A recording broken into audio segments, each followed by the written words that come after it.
తిరుమల లడ్డూ పైన మరొకసారి జగన్మోహన్ రెడ్డి స్పందించారు. ఏదైతే సుప్రీంకోర్టు న్యాయమూర్తులు చంద్రబాబు నాయుడు మీద తీవ్ర వ్యాఖ్యలు చేసినప్పటికీ లడ్డూ ప్రసాదం విషయం మీద టీడీపీ ఇంకా రాజకీయం చేస్తూనే ఉందని జగన్మోహన్ రెడ్డి మండిపడ్డారు. తాజాగా ఆయన ఒక మళ్ళీ మీడియాతో రిలీజ్ చేసినటువంటి అంశం ఏంటయ్యా అంటే ట్విట్టర్లో పోస్ట్ చేశారు. ఈ దఫా కల్తీ నెయ్యి వాడలేదని ఈవో చెప్పిన లడ్డూ ప్రసాదంలో జంతువు కొవ్వు ఉందని ముఖ్యమంత్రి ఎలా చెప్తారు? ఆధారాలు లేకపోయినా సీఎం మీడియా ముందు అలా ఎలా మాట్లాడతారు?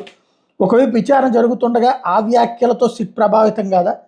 తన నివేదిక తప్పు కావచ్చన్నది స్వయంగా ఎన్డీడీబీ రిపోర్ట్లోనే రాశారు కదా. ఎన్డీడీబీ నివేదిక మీద సెకండ్ ఒపీనియన్ ఎందుకు తీసుకోలేదు? అదొక్కటే కాదు, దేశంలో ఎన్నో ల్యాబ్స్ ఉన్నాయి కదా. ముఖ్యమంత్రి ప్రకటనకు పూర్తి విరుద్ధంగా ఈవో ప్రకటన ఉంది. ఆ నెయ్యి వాడనే లేదని ఈవో చెప్పారు. సీఎం చేసిన ప్రకటనకి ఎలాంటి ఆధారాలు లేవు. దర్యాప్తునికి ఆదేశించినప్పుడు పదాల గారడి ఎంత మాత్రం అవసరం లేదు. ఎన్డీడీబీ నివేదిక జూలైలో వస్తే దాని మీద ముఖ్యమంత్రి ఎందుకు సెప్టెంబర్లో మాట్లాడినట్టు జూలైలోనే ఎందుకు మాట్లాడలేదు? మీడియాతో మాట్లాడడానికి ముందు లడ్డూలను పరీక్షించడం సరైందని సీఎం భావించలేదా? అసలు బహిరంగ ప్రకటనలు ఎందుకు చేయాలి? దానివల్ల సిట్ దర్యాప్తు ప్రభావితం కదా.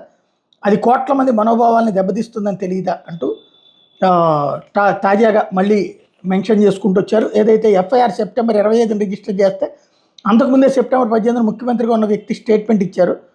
సిట్ ఏర్పాటైంది సెప్టెంబర్ 26 అయితే అంతకన్నా ముందే ఎలా ప్రకటన ఇచ్చారంటూ సీఎం బహిరంగ ప్రకటన కోట్ల మంది భక్తుల మనోభావాలను దెబ్బతీస్తుందని కోర్టు చెప్పింది కదా అని గుర్తు చేస్తూ మొన్న మాట్లాడినటువంటి దాన్ని నిన్న ట్విట్టర్ ద్వారా అన్ని ఛానళ్ళు అన్ని ఏదైతే ఆశ్రమాలు వాటన్నిటి ట్యాగ్ చేస్తూ మెన్షన్ చేసుకొచ్చారు.